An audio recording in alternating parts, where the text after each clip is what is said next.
Hello. So this video is about how to save hundreds of dollars on baby food if you've been buying that. Let's chop that out of your grocery bill. And to be able to expand on that concept, I first need to share this initial thought just in case you haven't had a chance to process it before. And that's the idea that baby food does not actually exist. Baby food is a commercial concept. It means that a company went to the trouble of preparing food for your child, and so when you buy it at the grocery store, you are paying for their service of having done that preparation work. So there's no such thing as baby food. There is simply food that is safe for a baby to eat. And so, with that in mind, this is the place where a lot of people go, okay, now she's going to talk then about this blender that's great, this food processor, this blah, blah, blah, blah, baby system that I can buy on this website. No, I'm not about to tell you about any devices, gadgets that you can buy. I know that those things are sold regularly. You're going to be told that it'll save you money overall, that it's convenient, and here are all these great recipes for food that you can make for your baby. And I'm going to counter the idea that they aren't going to cost you much money, just because hidden costs that are often included, you had to buy it in the first place, and then does it require electricity? As small as that is, it is an ongoing use of your electricity. Part of the cost is showing up on a bill somewhere else. There's often those little hidden costs that it means it costs us more than we expected. And convenience, the convenience is up front, it seems. Oh, I made all this stuff and it was great, but then who has to clean it? And I don't care if you have a dishwasher. Somebody still has to take that darn thing apart or soak it, scrub it, stuff dries on it. Here you are trying to get that off. So even convenience machines don't necessarily have the level of convenience that this wonderful option I'm about to share with you has. This is as simple as it gets.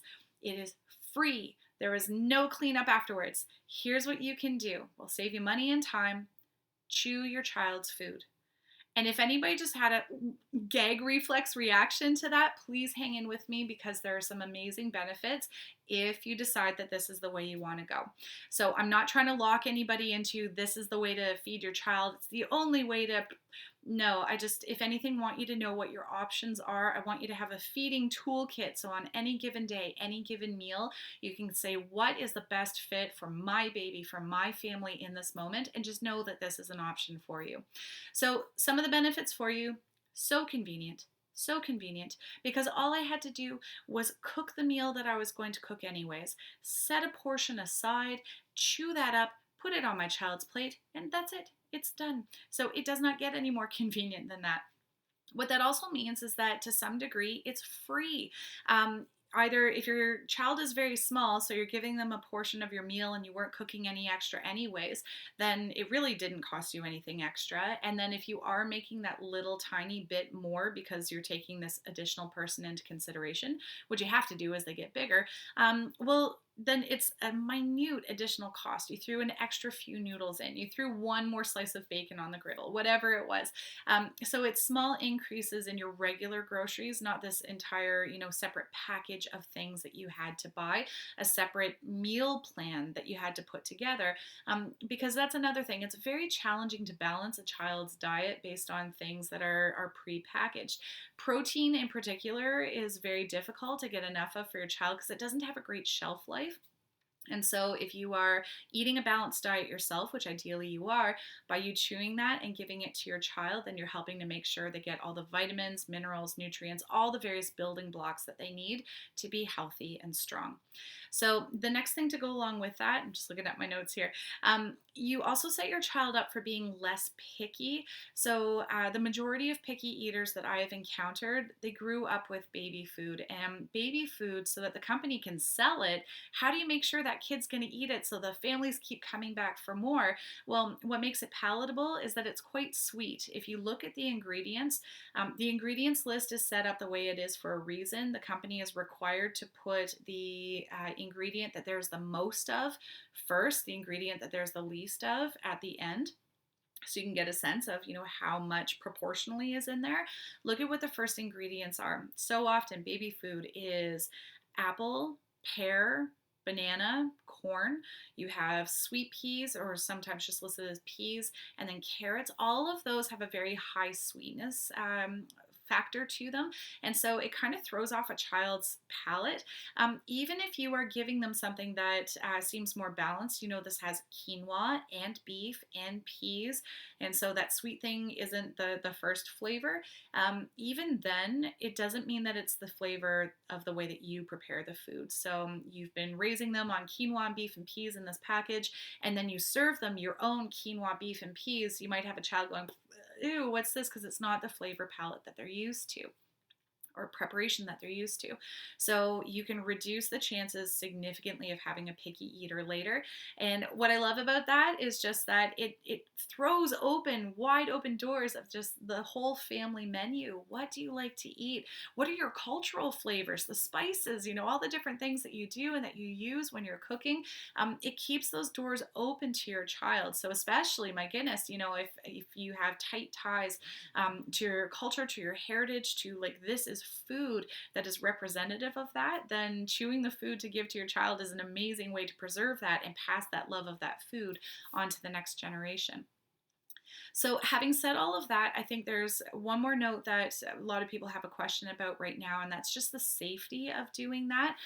The pandemic is happening right now, so I want to address that question of safety in a non-pandemic context and then in the context of COVID-19 being out there. So in a non-pandemic context, it's good to know that your child has an immune system already. So thinking about this, your family unit is the first place that an infant is really exposed to germs. So however they were born, vaginal birth, they were exposed to certain things. Cesarean, they were exposed to other things. When they were brought home, did they have siblings? Guaranteed at some point that kid was like, you're so adorable, achoo, and then sneezed right in their baby brother or sister's face. It's just part of having siblings. So family exposure has already sort of brought to your infant's front door this idea of, okay, there are germs, viruses, bacteria in the world. I was exposed to them, and so they start, interacting with those and building their immune system as a result. So there's that. Included in that, if your child was breastfed or if they received colostrum at the beginning of their life, that was actually part of, nature's way of downloading mom's immune system to baby. So if they got that, then absolutely, their body is already starting off with some knowledge of how to fight back against, regular exposure to things around them. So sharing food that was in your mouth and over to them on a regular daily basis is not, a guarantee. Oh my goodness, they could get sick because that was in somebody else's mouth. No, if that was in their parents' mouth, especially, like, there's so much stuff you guys have already shared. How many kisses have you given that kid? Okay.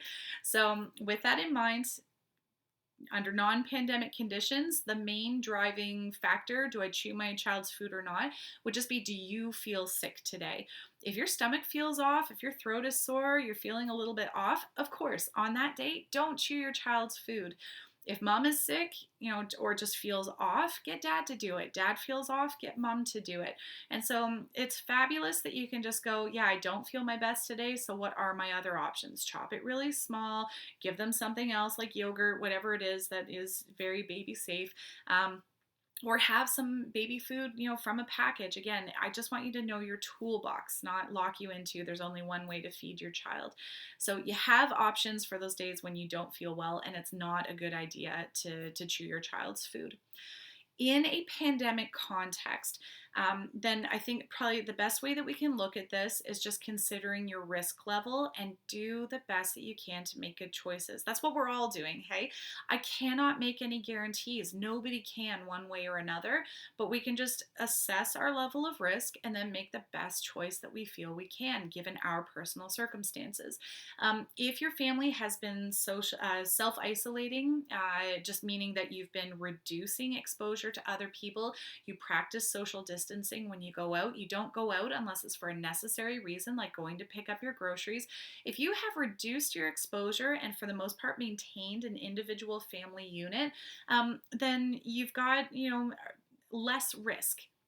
Not no risk, but less risk. And so if you choose to chew your child's food and share it with them, knowing that you've tried to maintain your family unit in that way, great. And if you're going, it's not worth it, I'm not chewing my child's food until the pandemic is over, you're the parent, you're choosing the best fit for your family, so that's an okay choice too.